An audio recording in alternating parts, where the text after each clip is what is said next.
Okay, you crashed your drone. Welcome to the club. Let's see how DJI Care works, how to set up it, how to ask for it. Do I need to beg DJI, please replace my drone? Let's see what's going on. Spoiler, I have new drone. I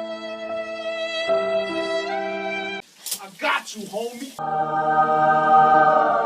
Okay, so we just need to go to DJI website, online repairs. If it's our fault, we can just use DJI Care if we have that. If the plan is valid, then just go next, and we have to choose between premium and basic. In premium, they send you your drone immediately. In basic, they wait to get your drone, and then after that, they send you your drone back. They just secure like a €250 on your debit or credit card. So I prefer to just use premium. It's faster. Don't send them SD cards or your controller, just your drone, and you have option to replace battery. You need to put your battery number. You can find it easily on your battery. It's behind this QR code, and the price €45 for a new drone.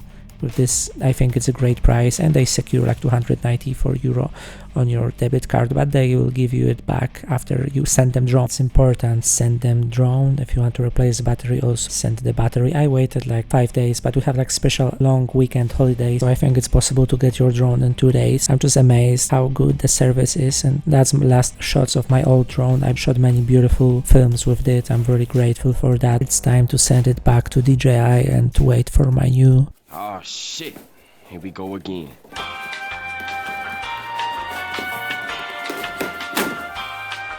Batteries are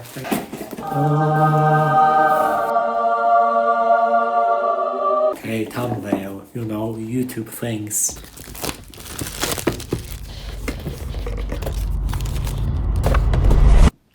There, my baby, I'm not gonna hurt you again. Brand new. Quick thoughts about DJI Care. I think it's an amazing product. If you're asking yourself, should I invest in it? Of course, it's worth it. It's a small fee for like a brand new drone, no questions asked. You just pay them, then send your drone back. It's amazing. Great job, DJI. No more sports mode. No.